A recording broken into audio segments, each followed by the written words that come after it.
Yo les traders et bienvenue dans cette nouvelle vidéo et ça y est, après de longs moments d'attente, on va enfin parler de l'enduroman. Alors ça va être un format assez particulier, on va voir ça complètement différemment de ce qu'on fait d'habitude.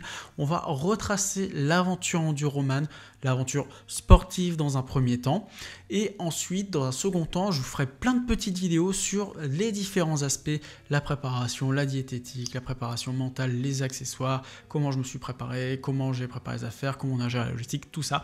Et voilà, en tout cas aujourd'hui, premier épisode, on va parler de l'avant-course et de la course à pied du départ. Et voilà, on va faire un format un peu différent, je vais vous alimenter d'images que je vais commenter, qu'on va regarder ensemble, et en même temps, on va se baser sur les stories Instagram du coup que j'ai eu la chance de pouvoir récupérer, que Elodie, que je remercie encore une fois, a partagé, qui vous a permis de vivre l'aventure, qui m'a permis de revivre l'aventure après coup, d'avoir un autre point de vue, et voilà, c'était super touchant de revoir toutes ces images.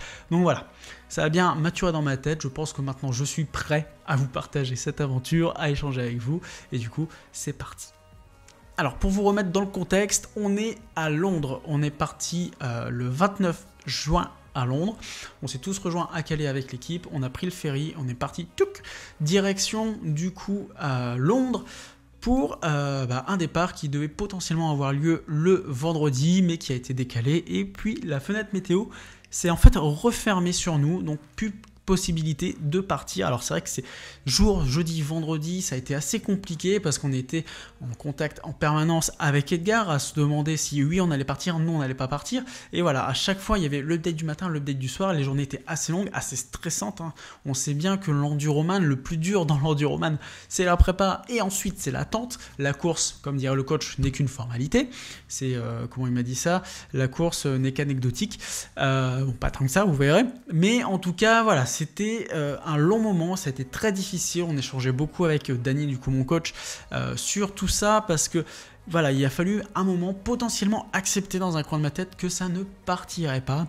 Et puis au fil des discussions avec Edgar, là, qu'on voit aussi en image ici, que j'ai rencontré seulement à la Marble Arch au départ du coup de l'enduroman, on a décidé de partir courir de fait le lundi.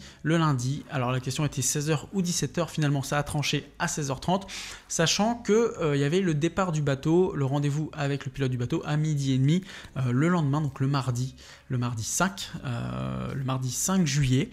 Et pour vous rappeler la règle de l'enduroman, c'est on a 10 jours, on a un slot de 10 jours. Dans ces 10 jours, le pilote du bateau qui nous accompagne pour la traversée de la Manche choisit la meilleure fenêtre météo et la meilleure, entre guillemets, période pour faire la traversée, sachant qu'on est conditionné par les courants, par les horaires des marées et les coefficients. Voilà, plus on va avoir des conditions difficiles, plus on va dériver, plus on va faire de kilomètres. Hein. À vol d'oiseau, c'est 32 km. Moi, j'en ai fait 57. Ce sera la deuxième vidéo, du coup, sur l'enduroman. Là on va vraiment parler de cet avant, de cette course à pied et de cette première moitié de transition jusqu'à la sieste. Du coup voilà, on est à Londres, du coup dernier jour, lundi, on fait une bonne nuit de dimanche à lundi dans un petit Airbnb à Londres, pas une très bonne nuit, voilà, beaucoup d'excitation, beaucoup d'énervement, mais voilà, on part manger un resto italien, c'est notre habitude, je crois on n'a même pas trouvé de resto italien, on va manger en ville et ensuite il est temps de préparer les affaires, de préparer le camping-car et la voiture et de me préparer moi-même. Alors vous voyez, je vous mets quelques petites images et tout ça, rien de bien fou et tout ça, mais en tout cas l'ambiance est très décontractée, on est très content et on est confiant. Et arrive le moment où on se dirige vers la Marble Arch. On arrive à la Marble Arch du coup avec Ben et avec Hello, parce que notre deuxième moitié d'équipe, Yann et Agathe, sont partis déposer du coup la voiture un petit peu plus loin. Le camping-car est resté en dehors de la ville, parce qu'on ne peut pas avoir le camping-car dans la ville, ça aurait été trop compliqué en termes de logistique. Et Edgar du coup va m'accompagner en vélo jusqu'au kilomètre 17. Yann et Hello vont partir en voiture pour me retrouver assez rapidement aussi au kilomètre 17. Et le camping-car, moi je vais le retrouver seulement au kilomètre 37. Et du coup, voilà, Ben et Agathe partent directement, pouf, récupérer le camping-car après le départ. Voilà, ça c'est la petite parenthèse logistique. Mais en tout cas, on passe un bon moment sur la Marble Arch, le petit pipi d'avant-course quand même, parce qu'il ne faut pas déconner. Et le départ est donc donné à 16h30. Donc, on va pouvoir d'ici retracer un petit peu toute cette aventure. Voilà, on va hop partir sur ce petit mode-là. Vous voyez sur la page, sur mon Instagram. Touc, ici, hein, la petite... story sur l'Enduroman, hop, voilà, et c'est reparti du coup, la main sur la Marble Arch, la photo rituelle, le départ se fait officiellement, la main sur la Marble Arch, et ensuite on part pour 135-140 km, il est 16h30 et on est du coup... au milieu de cette ville de Londres qui en est pleine effervescence, c'est la fin de la journée, mais on est un petit peu complètement anonyme dans toute cette foule et c'est assez drôle en fait. C'est bien l'image des courses que j'aime beaucoup, on n'est pas très nombreux au départ et on sait qu'on part pour un long moment de course dans l'anonymat le plus complet et voilà, c'est vraiment une ambiance que j'ai beaucoup appréciée. Donc voilà, on rencontre Edgar. On avait rendez-vous à 16h pour un départ à 16h30, on est tranquille, on est très décontracté, on discute. C'est un honneur aussi de rencontrer Edgar. Edgar est du coup le premier finisher de l'Enduroman, la première personne à avoir eu cette idée de fou de rallier Londres à Paris. Et pour moi, c'est un honneur de le rencontrer. J'aurais tellement entendu parler, on a tellement échangé par message que je suis très content de le rencontrer. Et d'ailleurs, voilà, comme on le voit sur cette photo-là, on est très heureux de partager ce moment tous ensemble. Et voilà, on est prêt, on fait quelques photos devant la Marble Arch. Chacun y va de sa petite photo, on fait des petits selfies, on fait des blagues, on boit de la ceinture pour se charger une dernière fois avant de partir. Et voilà, dernière photo officielle. Et ensuite, Edgar se dirige vers moi pour du coup me lancer le chrono. Hop, et voilà, on est parti pour 135 km. Alors voilà, comme je vous le dis, c'est assez drôle parce que voilà, on est vraiment dans cet anonymat, hein, pour vous remettre une deuxième fois. C'est vraiment, voilà, on part tranquillement.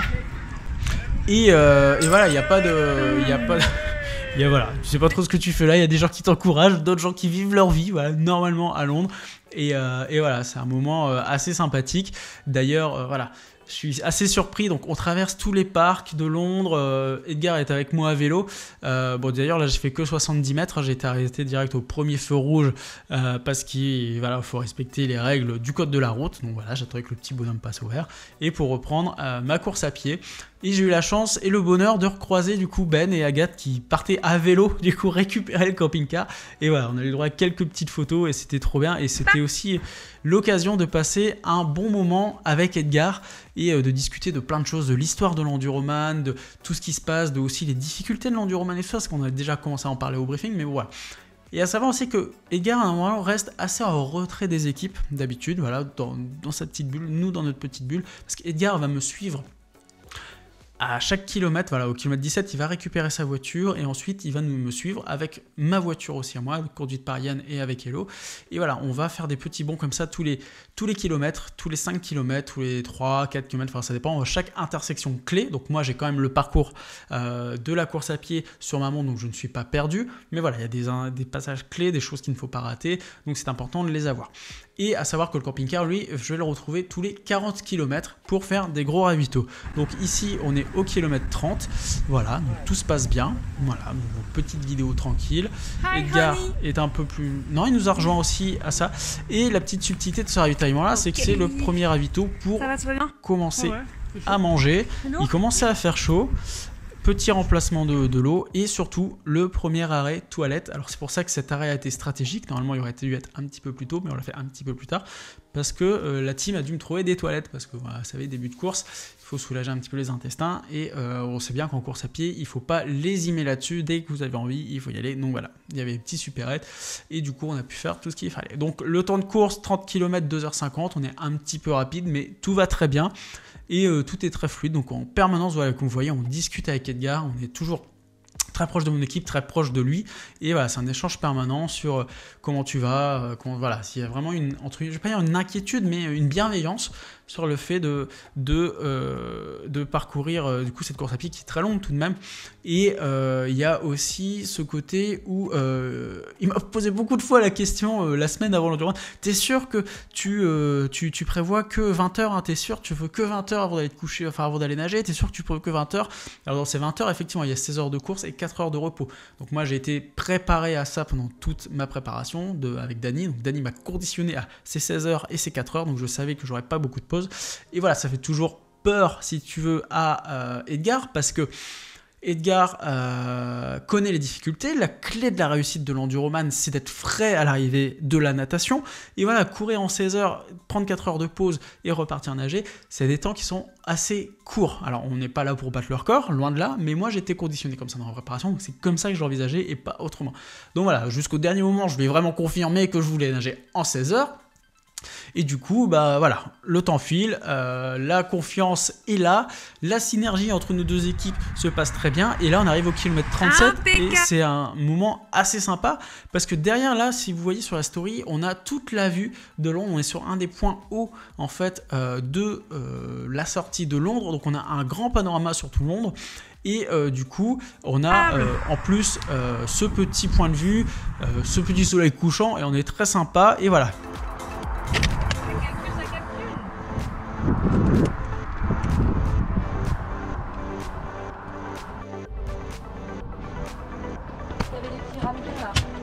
Est-ce que ça va par ici? Génial. Ouais. Au top. Youpi. T'es trop tranquille, JC, là tu vas trop vite. Calme-toi, calme-toi. On est d'accord, tu vas beaucoup trop vite. Mon petit JC, cette vidéo pour toi. Alors là-bas, je sais pas si tu le verras sur cette vidéo, mais t'es sorti de Londres, mon petit père, hein. T'es impressionnant. Je le savais, enfin je le savais. Je voyais ça de loin à l'époque, maintenant là, je suis en live. Keep going mon petit JC et on se retrouve tout à l'heure au gros ravito. Bisous. Kilomètre 43, premier gros ravito, on retrouve le camping-car, on retrouve Ben, Agathe, je mets un petit peu plus de photos, je dois en avoir quelque part, mais voilà. Plat lyophilisé, alors voilà, comment ça se passait sur les ravitaux, sur tout ce qui était course à pied, tous les 20 km c'était barre de céréales, dinosaurus, boissons, tranquille et tout ça. Au gros ravitaillement c'était plat lyophilisé, alors pas plat lyophilisé pur liquide, pas ce qu'on a mangé dans la Manche, mais vraiment des plats lyophilisés comme on le fait en randonnée, donc des pâtes, du riz, des risottos, des trucs, des machins, donc là c'était le premier plat. J'ai ma petite chaise, mon petit short, j'ai changé mes affaires, premier ravitaillement, donc voilà, petit change, et voilà, après pit stop 10 minutes, et on repart pour la suite, voilà. Donc comme je vous le disais, vous voyez, là on est du coup à ce point, petit point rouge là tout en haut. Alors ça, savoir que c'est la stratégie de Dany, que j'ai appliquée moi-même, on a arrangé un petit peu, parce que la veille sur le briefing, on a quand même vu les emplacements où on pouvait garer les voitures et camping-car sans gêner la circulation, c'est important. Et du coup, voilà, c'est assez vallonné, hein, on dirait pas comme ça, mais sur les 140 bornes, il y a quasi 2000 de dénivelé. Alors, pour un trailer, c'est roulant, mais sur du bitume et tout ça, puis c'est plein de faux plats, c'est pas si simple que ça. Donc voilà, 22h55, on passe en mode nocturne, donc 21h ça fait 16, 17, 18, 19, 20, ça fait 4h30 qu'on court. Normalement on est toujours dans les temps, et voilà, on s'équipe du petit gilet, et on part pour la suite. Voilà, hop, 54 km, on est toujours dans les temps, l'équipe va bien. Hop, la petite instruction. On prend la chaise pour le ravito d'après, on la met dans la voiture et on la laisse avec moi parce que c'est vrai que juste se poser dans une petite chaise, c'est un pur bonheur. Voilà, il faut profiter de ces petits moments, les arrêts sont pas très longs, mais juste se poser, prendre le temps un petit peu, c'est essentiel pour bien dérouler en fait cette compétition. À toutes. Hop, là on commence à voir kilomètre 68, donc on était toujours en train de dérouler 7 heures de course, kilomètre 68, on est toujours dans une bonne moyenne un peu plus élevée que ce qui est prévu. Là les jambes ça va, mais j'avais dit qu'au kilomètre 100, je commencerais à avoir les jambes qui tirent, et ça s'est réalisé. Donc là, ça va, donc ça commence à être un petit peu poussif, et on arrive un peu dans une ambiance qui est un petit peu particulière. Donc on a passé Mainstone, je crois, j'ai quelques photos de Mainstone, je vous les mets. Mainstone, c'est un point un petit peu critique, parce que c'est une direction qui est assez compliquée à prendre à pied. Il y a beaucoup de virages, des petites rues à prendre, donc on s'est organisé juste au briefing d'avant, c'était drôle, il y avait toute l'équipe, avec Edgar, Agathe, Ben, Yann et Hello. Voilà, on s'est dit chacun se met à un point, voilà, on le guide et ça va être comme ça, comme ça, comme ça. Et voilà, on passe dans un cimetière, voilà, c'est un peu glauque, la nuit commence à tomber, et c'est vrai que bon, la course à pied, je vous le dis, sur l'enduroman, c'est vraiment pas le truc intéressant au possible. C'est plat, c'est pas roulant, c'est du bitume. Parfois il n'y a pas de trottoir, il y a des voitures. Et là au milieu de la nuit, franchement, après je me suis retrouvé tout seul, sur des longs boulevards, sur des longues avenues. Et voilà, mentalement, moi j'aime bien, ça me dérange pas, mais voilà, sur quelqu'un qui aime beaucoup être accompagné de ça, alors vous pouvez toujours avoir votre voiture avec vous, mais pour moi, sur mon point de vue, voilà, c'était pas très intéressant, mais j'étais dans ma bulle, j'étais en confort, je gérais mon effort, et voilà, j'avais vraiment besoin de cette solitude, entre guillemets, parce qu'au début, les voitures faisaient vraiment des petits bonds, et ça m'allait vraiment pas, j'arrivais pas du coup à me mettre dans ma phase course à pied, dans ma bulle où je déroule, je roule et je déroule. Et voilà, je sais que tous les 5 km, j'ai mon ravitaillement qui m'attend. Là, voilà, c'était de voir les gens un petit peu trop souvent, entre guillemets. C'était pour moi assez fatigant. Enfin voilà, c'est pas comme ça que j'ai l'habitude de courir. Donc on s'est vite briefé en disant ok, on se voit tous les 5 km, de temps en temps on se croise. Et Edgar est là en fait à peu près tous les 2, 3, 4 km pour s'assurer qu'on passe au bon endroit, qu'on ne triche pas potentiellement, qu'au cas où j'aurais volé une mobilette ou un scooter électrique pour aller plus vite. Mais en tout cas, voilà. Ce briefing est fait, on repart et il y a les pas de bolo, vous voyez, dans moins de 6 km et ça c'est trop bien. Voilà, un petit ravito, pouf, et ça repart du coup pour 6 km et là pouf, voilà. On est sur les petites pattes et pendant ce moment-là, on a le petit briefing avec Edgar, voilà. Edgar qui passe beaucoup de temps avec nous finalement, qui d'habitude, et quand je vous le dis, assez en retrait des équipes, là passe beaucoup de temps avec nous à nous briefer déjà, à nous préparer mentalement sur la traversée de la Manche et tout ça. Et là, je suis trop royal, là. Vous voyez, il y a des photos aussi, mais voilà, j'ai ma petite chaise à côté avec tout ce qu'il faut à boire, à manger et tout. J'ai mes petites pâtes bolo, je mange chaud, je me change et je repars pour la suite. Et voilà, passer un petit bout de temps avec les équipes, voilà, ça fait vraiment du bien. Le dernier change, kilomètre 87, 9h30 de course et on est vraiment bien pour l'instant, il n'y a pas vraiment de soucis, tout se passe bien et voilà. L'équipe me suit, continue de me suivre. On va voilà. finir tout ton parcours en musique. Hein. On a du soutien, ça fait plaisir. La démarche est... C'est bien ce que tu fais. La foulée est vraiment pas dégueu, kilomètre 100 en approche, donc je vous l'ai dit à partir du kilomètre 100, je commence à vraiment ramasser des quadriceps. J'avais quelques petites alertes au niveau des ischios avant de partir, donc là ça s'est complètement dissipé. J'avais ces petites douleurs, ces petits doutes qu'on a avant de partir qui se manifestent dans des douleurs comme ça physiques. Mais là je suis vraiment bien, ma foulée est pas trop dégueu. Et là on n'entend pas mais je fais une petite blague, hein, donc j'ai toujours moi. Voilà, il y a l'autoroute qui va à Douvres et on prend pas l'autoroute qui va à Douvres. Donc voilà, il me reste encore 35 km et jusqu'ici tout va bien. Il est 3h du matin. Moi, la première nuit, j'adore. C'est mon environnement. La nuit, de courir la nuit, j'aime bien. Là, je vous le dis pareillement, c'est sur du bitume, donc c'est assez compliqué. Mais avoir cette présence de ses amis, de savoir qu'ils sont là, pas très loin, tous les 5 km, tous les 2-3 km, tu vas les croiser potentiellement.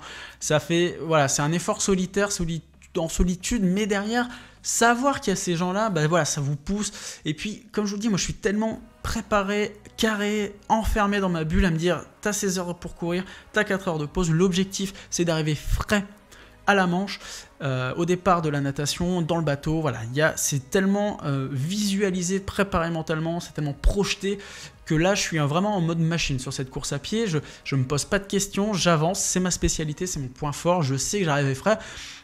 Ok, j'aurai les muscles défoncés, mais physiquement, je serai bien. Et c'est vraiment ce qui va se passer. J'aurai vraiment les muscles défoncés, mais la course à pied, en soi, se passera de manière parfaite.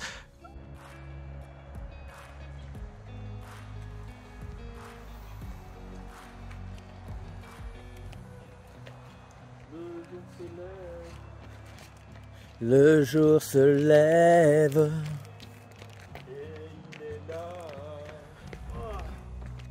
Eh ouais. Ça y est, la barre descend. Yes. Bravo papa. Encore. On est ici au kilomètre 101, 11h30 de course, vous voyez ça commence à ralentir, on prend un petit peu plus de temps au ravito. Les relances sorties de ravito, elles commencent vraiment à faire très très mal aux jambes. Il faut que je marche quelques pas avant de réussir à courir, il faut que mentalement je me pousse à courir pour repartir. Mais on sait bien que dans ces moments-là, voilà, ça va faire mal au début et puis après bon ça fait mal mais on sait le gérer. C'est un effort, une douleur dans les jambes, c'est quelque chose dont j'ai l'habitude avec les trails, les ultra trails. Passer des nuits dehors, c'est quelque chose dont j'ai l'habitude. l'habitude. Donc en fait cette douleur aux cuisses pour moi n'est pas quelque chose qui me pèse sur le moral, c'est pas quelque chose qui me pèse sur le mental, c'est pas quelque chose qui me fatigue, qui m'épuise, c'est quelque chose que j'ai l'habitude de gérer, c'est quelque chose que j'expérimente depuis 5-6 ans en ultra trail. Je sais que même si j'ai mal aux jambes, je peux encore courir 20 heures, je sais que si j'ai des ampoules plein les pieds, je peux encore courir 20 heures. Donc voilà, c'est quelque chose qui fait mal, mais je le prends vraiment comme une gêne. Comment Dany dit ça j'ai plus le mot, mais bon, je le retrouverai. Mais voilà, je considère vraiment pas ça comme quelque chose de bloquant ou d'embêtant. C'est vraiment une gêne, c'est un inconfort. Voilà, c'est ça le mot que je cherchais. C'est juste un inconfort et je sais très bien faire avec, mais ça me puisera pas sur le mental. Allez, donc go, ça go, continue. Go. Le jour se lève. Et là, ce qui Tiens, va se bon passer, du coup, c'est que on a du coup 4 personnes. On a 2 fois 2 équipes en fait. Si j'arrive à séparer mes doigts, voilà, on a 2 fois 2 équipes. Une équipe qui fait course à pied. Les 2 équipes font la course à pied. Ensuite, il y a une équipe qui va sur le bateau pendant que l'autre équipe ramène le camping-car, la voiture à Calais, accueille la famille et tout ça. Je vous expliquerai toute cette logistique-là. Et ensuite, il y a une équipe vélo, l'équipe du ferry, du coup, qui reprend la relève à vélo pendant que ceux qui ont fait le bateau se reposent à nous rejoindre plus loin. Donc voilà, là, c'est typiquement ce qui se passe. La première équipe, l'équipe qui sera dans le bateau, va partir directement avec le camping-car au kilomètre 135 à l'arrivée pour aller dormir 2 heures, pendant que moi, voilà, je vais finir ma course à pied avec Yann et Agathe, du coup, la deuxième partie de l'équipe, pour que eux se reposent, commencent à préparer les choses tranquillement et m'accueillent aussi à l'arrivée de ma course à pied, mais en ayant dormi, parce que derrière, il y a une longue journée de natation qui les attend, et du coup, ça permet aussi de relier les équipes, et de toujours avoir quelqu'un avec moi. Donc 4 personnes, c'est pas trop. Jamais laisser quelqu'un tout seul parce que la fatigue et tout ça, au moins ils peuvent se relier. Donc 4 personnes dans l'équipe, c'était juste parfait. J'ai refusé que ma famille m'accompagne avant que j'arrive à Calais parce que trop de pression, trop de stress, c'est la famille. Voilà, moi j'avais mes personnes de confiance. Je vous expliquerai pourquoi je les ai choisis. Et voilà, c'est vraiment une équipe de cœur et c'était trop bien. Donc voilà, donc cette équipe part et du coup, voilà. On arrive directement hop, à la Marbelat. Enfin, c'est pas la Marbelat, mais c'est le point final du coup de la course à pied, les 8h04, fin de la course à pied et fin d'une accompagnement à fin de parcours qui nous a valu 20 minutes. Alors en soi, j'ai couru officiellement 15h35, officieusement en 15h20, j'aurais fini. Ce qui s'est passé, c'est que ça a été. Alors, la fin de la course est un moment dégueulasse, horrible, chiant et dangereux. On arrive sur la course à pied, on termine la course à pied, donc on descend jusqu'à Folkestone et après on longe jusqu'à arriver à Douvres. Donc on passe à l'arrivée du tunnel sous la Manche et tout ça. Le jour se lève, donc ça c'est cool. Le jour se lève, moi les jours qui se lèvent, c'est quelque chose qui me fait toujours énormément de bien, même si j'ai pas trop subi de fatigue sur cette course à pied. Voilà, je passe plus en mode machine, je sais que la moitié de l'équipe est plus là, donc on fait les ravitaux vraiment très rapides. Le dernier ravito c'est fait tous ensemble, il me reste 35 km, je fais juste un petit ravito à la con, mais j'ai pas très faim à ce moment-là, tout ce que je veux c'est arriver, je suis frais, je suis déterminé, je veux aller au bout de ma course à pied, j'irai au bout de ma course à pied, à ce moment-là, je sais que j'irai au bout de ma course à pied. J'ai mal aux cannes, c'est dur de relancer, c'est pour ça que j'essaye de moins m'arrêter. Mais voilà, j'ai toujours mes petites flashs, je bois régulièrement, je m'alimente, j'ai pas faim, je suis bien, j'ai jamais autant mangé et bu sur une course à pied que sur celle-là. Physiquement, je suis au top, mentalement, je suis au top, j'ai juste les jambes anéanties, mais voilà. Bref, le jour se lève, il y a une photo. Du jour que j'ai pris le temps de prendre une photo. Mais voilà, après on redescend tout Folkestone pour arriver à Douvres. Et là c'est une 2x2 voies, il n'y a pas de trottoir, c'est dangereux. Il y a les voitures qui n'arrêtent pas de passer, on peut pas s'arrêter, l'équipe peut pas me suivre. Donc voilà, c'est un moment où je me sens un peu seul, vraiment seul. Mais voilà, je sais qu'ils sont pas très loin, il y a une station essence, du coup je les vois, ils sont arrêtés mais de l'autre côté de la route. Enfin voilà, parce que moi je dois courir face aux voitures, donc de l'autre côté du trottoir. Voilà. Situation d'inconfort, mais je suis encore vigilant, je suis encore merveilleux. Donc ça se passe bien. Et normalement, quand on arrive à Douvres, on descend, on passe un petit tunnel et pouf, on arrive à l'arrivée. Mais nous, on était tous branchés sur la trace GPX qu'on avait et du coup, on s'est reparti directement à Shakespeare Beach. Donc au lieu de faire stack et arriver, on a fait stack et on est reparti pouf à l'autre bout. Et après, avec incompréhension, avec Edgar, tout le monde est fatigué. Donc voilà, ça a été un moment un peu compliqué. Mais voilà, on perd un quart d'heure, on perd 20 minutes. Mais voilà, au final, tac, on est content. Alors moi dans l'équipe, je pense que je suis le seul à pas être énervé du coup de cette situation, mais voilà, c'est vrai que bon, tout le monde est un petit peu fatigué, on a franchi la première étape Et voilà, on est du coup arrivé à la fin de cette course à pied. Et voilà, hop, ça c'est la suite au prochain numéro. Donc pour l'instant, on va couper ici. Voilà, de la fatigue, un peu de frustration pour l'instant, mais il va bien. Quand même 30 minutes d'avance sur le planning, 25 minutes d'avance exactement. Et du coup, ça veut dire 30 minutes de repos en plus. Donc voilà, on arrive de cette course à pied et mon coach m'avait toujours dit, quand tu arrives à la course à pied, tu sais. Ta course, elle est finie, tu sais. Alors, ce qu'il faut aller chercher là-dedans, c'est, tu sais, la course est finie. Bref, soit tu arrives, tu es défoncé, tu as très peu de repos et c'est très très dur d'enchaîner avec une natation où, franchement, le physique de la natation, c'est rien du tout. Franchement, c'est 20%. Mais ça, c'est la suite au prochain épisode. Ou soit tu es vraiment bien, tu es confiant, conscient de la suite quand même, parce que la manche, ça fait peur. C'est la suite aussi. Mais bon, voilà. Et là, moi, je suis content parce que je suis dans le cas numéro 2. J'ai les jambes explosées, je vous l'ai dit, ça c'est clair, j'ai eu les jambes explosées de toute la course à pied. J'ai pas été tout seul, hein. Il y a un mec, comment il s'appelle, Graham, qui vient saluer tous les... tous les enduroman qui passent à pied, voilà, n'importe quelle heure du jour, de la nuit, le mec viendra dire bonjour et c'était cool de le voir. Et de temps en temps, t'as ouais Jean-Charles, enfin des mecs qui te courent après, enfin voilà, des mecs qui suivent. Enfin, c'est une institution un petit peu en Angleterre, l'enduroman aussi. La traversée de la Manche, c'est une épreuve au patrimoine de l'Angleterre et très méconnue chez nous.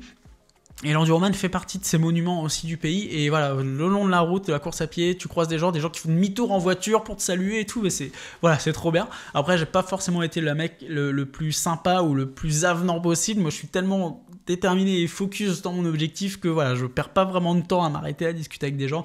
Voilà, il fallait que je rentre en 16h en course à pied. Je suis rentré en 15h35. Je gagne une demi-heure de repos en plus. Et voilà. L'équipe se réunit, on est tous là, on retourne vers le camping-car qui est garé pas très loin de la marina, pas très loin du départ du coup de la course à pied. Le repas est prêt, des petits œufs brouillés, des petits œufs brouillés et du coup un petit porridge. C'est très important de manger des repas dont on a l'habitude à l'heure où on le mange.